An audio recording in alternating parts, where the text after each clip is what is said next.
What exactly do we know about the Joker from Matt Reeves' Batman in this iteration of the iconic character? The Joker has been through more adaptations than just about any villain in comics, and even though there are some common through lines, each of them have their own flavor that makes them unique. And luckily, we actually know a fair amount about the Joker from the Matt Reeves universe. So then, if the rumors of a Joker show are true, despite what James Gunn has recently said, then let's talk about today their take on the Joker. Yesterday, as of the recording of this video, there were reports that HBO was going to pursue a Joker series, one set in between the events of the Batman 2 and 3. However, James Gunn recently came out directly and said that this was not true. However, we still wanted to go over the origins and what we know about this version of the Joker, and what makes this specific version so terrifying. Now, of course, let's begin with the deleted scene from the Batman, the interrogation of the Joker, asking for the Joker's input on the Riddler's recent killings. Even though the scene was deleted, this is the clearest look at the Joker so far, so even if the exact details are no longer canon about this moment, we can see exactly what Reeves wants to do with the character. Reeves describes this version of the Joker as one who is not fully formed yet, and is better described as an individual who is going to become the Joker, so clearly his origin is still in motion. The Joker's origin has always been quite murky. A part of what makes the character so compelling is that he doesn't have a concrete backstory. Since this one is so young, however, this is already different from most iterations of the Joker.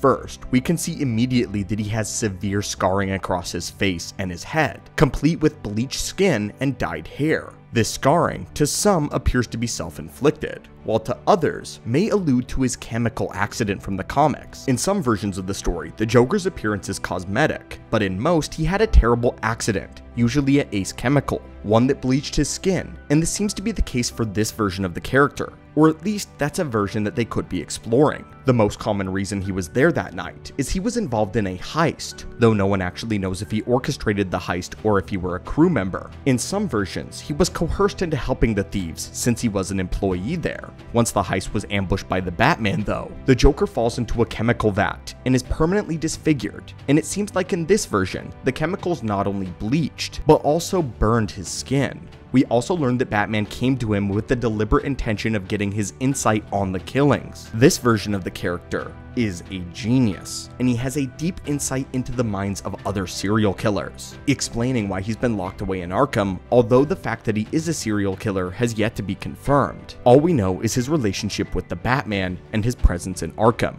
The specifics of his crimes are still murky. We do know that Matt Reeves loves his serial killers though, as both the Riddler and the Hangman have been showcased in the Batman and the Penguin series, so seeing the Joker fall into this pattern would not be a surprise at all. What this would require, however, is differentiating him somehow from the others. Making the Joker into just another serial killer would be a waste of an iconic character if done wrong, so his methodology would have to have a unique spin to it. It's important to remember that Reeves has stated that he hasn't fully grown into the identity of the Joker yet, but that doesn't mean that his intentions are any different. Right now, he may be a fairly basic serial killer, but this one is especially intelligent. The Joker is a profiler. He calls the Riddler out for being a nobody who was bullied from a very young age, and he wants to get back at those in power. He does this with a single file on the Riddler. Not only does he describe the Riddler to near perfection, but he can also read Batman like a book here. And he calls Batman out on not knowing whether or not the Riddler is actually wrong. Batman has seen the unending corruption at the highest levels of Gotham, and he knows that he and the Riddler are fighting for essentially the same goal, just doing it in different ways, but both agents of vengeance. The Joker appears to be very emotionally intelligent. He can read people as well as he can read crime scenes. This is why we say that this version is a very talented character profiler, as he has a very strong sense of understanding of individual psychology.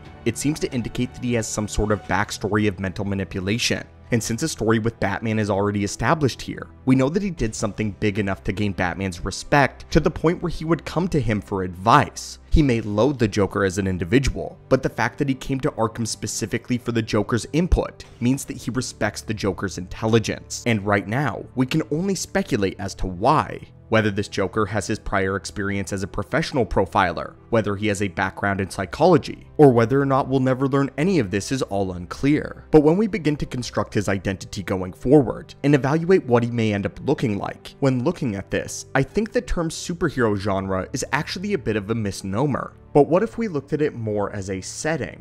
Within a superhero setting, we can get buddy cop movies, political spy thrillers, gritty personal dramas, westerns, and any other genre of film under that umbrella. This is why Winter Soldier, Guardians of the Galaxy, or Logan and Thor Ragnarok can come out within mere months of one another and be considered part of the same genre, despite being wildly different in terms of tone and style in the actual film. So let's not look at the world of the Batman as a superhero film, but as a dark thriller set against the backdrop of a superhero landscape. If we look at it like this, then the Joker's future becomes much more clear. The Joker has always killed. This is not news, but the manner in which he murders his victims varies wildly between interpretations. In this universe, we may see something more akin to a Mr. Pig-style killer, which is much more violent and gruesome than some of the trickster variants of the character that we've seen before. The disparity was actually a major cornerstone of the Three Jokers arc, and commenting on the complexity and different aspects of the Joker. But Reeves is likely to lean into the character's more violent aspects rather than the flashier side of the character. He would also have to set himself apart from the Riddler or the Hangman. But what stories can we pull from directly that Matt Reeves has mentioned and pulled inspiration from before?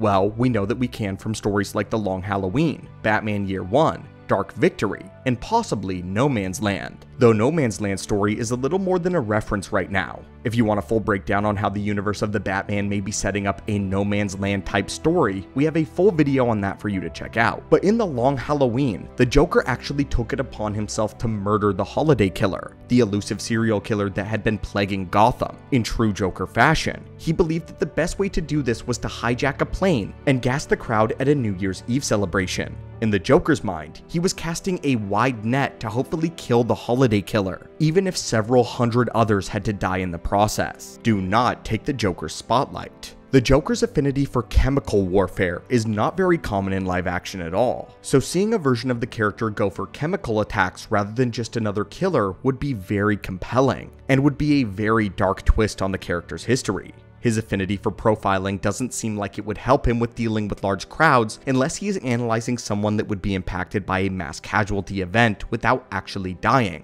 The Joker's only purpose in life is to make Batman's life miserable, and he does this through unpredictability and random acts of violence. Most of the criminals that Batman investigates have a motive, a goal that they are trying to reach, and can be stopped because of that. Almost every criminal can be predicted, but the Joker is a true wild card. His actions have no motive, no pattern, no reason other than to make Batman run in circles. This version of the character has already profiled Batman. He deduced that he wants to weed out corruption at its deepest level, even to the point where he doesn't think the Riddler is wrong. If he profiles Batman, pokes at his weak points, and wants to make his life a living hell, then mass casualty events are the way to go. Batman's target is a random act of violence. He wants to create a city where random muggers don't gun people down in the street, creating a net of fear that keeps criminals in check. The Joker embodies the randomness that Batman is fighting against, and he knows this now. The Waynes were murdered senselessly, with no real reason other than the wallets in their pockets, and the Joker can use this psychologically to rip Batman apart.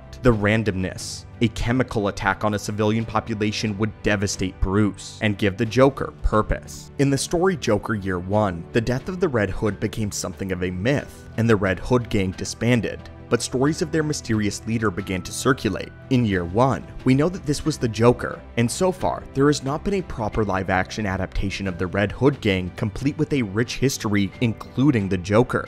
If the likes of the Falcone family, the Maronis, and Sofia Gigante can have their time in the limelight when it comes to the criminal underworld and exploring it, then who is to say that the Red Hood gang isn't out there somewhere as well? We do know that in Year One, they do end up reforming, and the Todd Phillips Joker film touched on the idea of the Joker being a charismatic, messianic figure that garners a large public following. Even though Joker 2 backpedaled this idea, it showed promise when the film first came out, and if Reeves took note, he may be able to give the Joker a proper following in a way that is compelling. The Joker seems to have a collection of henchmen at any given moment, but it's not common that we get an explanation regarding why. Someone as sadistic and unstable as the Joker, how did he manage to convince them to join his cause? The Joker's reputation is infamous. He terrifies everyone in Gotham. so the idea that he's ever able to get support is baffling. The Joker film gave us some live-action insight into this phenomenon, and given the interpretation's ability to profile individuals with Reeves, it's highly likely that he would sweet-talk a collection of former Red Hood members into following his gang, becoming their imaginary messiah. The myth can be corrupted by someone who knows the story inside and out, someone who knows how the gang operates, and better than anyone else, knows what happened that night. Seeing him grow into a leader of the Red Hood gang, use them to orchestrate chemical warfare just to torment Batman, capitalize on the focus that he puts on random acts of violence. All of this would make this Joker a terrifying iteration. People like Mayor Don Mitchell and District Attorney Coulson were corrupt, and their punishments were coming.